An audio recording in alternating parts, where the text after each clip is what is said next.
ازيكم عاملين ايه؟ يا رب تكونوا بخير. لو اول مرة تشوف قناتي اضغطي لايك وفعلي الجرس عشان يوصلك مننا كل جديد. النهاردة هنعمل طريقة الدوناتس باقل التكاليف وكل حاجة عندك في البيت ان شاء الله. عندي هنا اول حاجة 2.5 كوب من الدقيق، ادي 1.5 كوب والتانية. عندي هنا معلقة كبيرة خميرة فورية ورشة فانيليا، وعندي هنا 1.25 كوب من الحليب السائل الدافي، وبيضة بدرجة حرارة الغرفة. لازم يا جماعة تكون بدرجة حرارة الغرفة.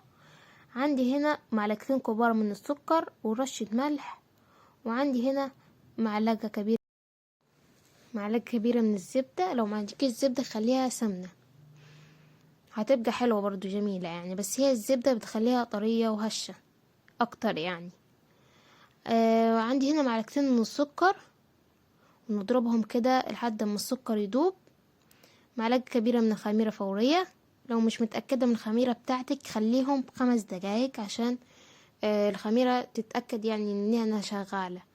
بيضة تضربيهم كويس لحد ما السكر يدوب والبيضة تختلط مع الحليب وكده.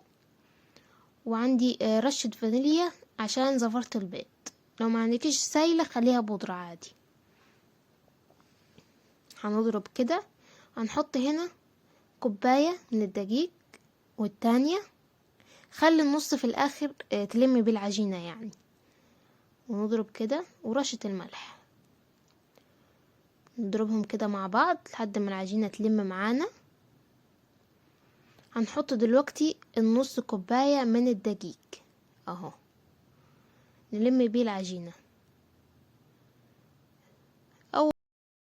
اول ما تحسيها لمت تاخديها كده على الرخامة او تدعكيها بايدك. لازم يا جماعة الدونس ده يدعك اكتر عشان يبقى هش معاكي اكتر وطري اكتر يعني. كل ما تتعجن اكتر كل ما تبقى احسن. وبعد ما اختمرت كده في مكان دافي ساعة كده لحد ما ملت الطبق بتاعك، نلمها كده على بعض. اعملوا لايك يا جماعة. وبعد ما لمينا العجينة كده هنفرد في الرخامة، لازم تكون نظيفة. هنفرد دقيق عشان العجينة متلزقش، رشة خفيفة عشان انا عايزة العجينة طرية، مش عايزاها ناشفة، عايزاها بتكون فيها لزقة بسيطة يعني. وبعد ما لميتها كده وعجنتها كويس هفردها عشان هي ارتاحت معانا، هتتفرد معانا بسهولة يعني اهو. فردناها كده بالنشابة.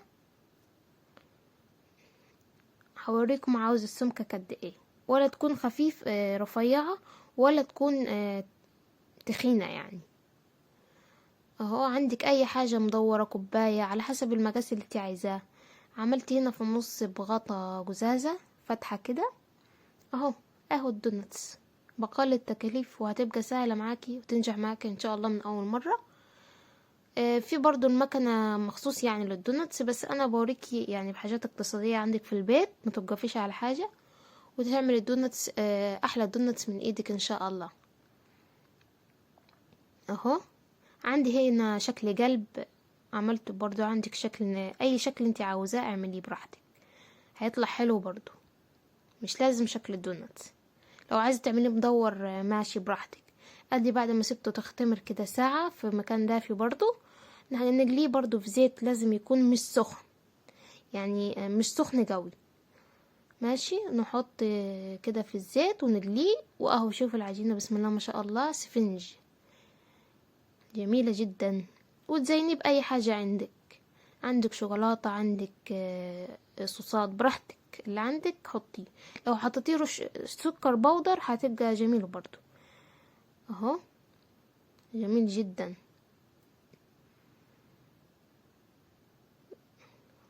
دمتم في رعاية الله وحفظه. السلام عليكم ورحمة الله.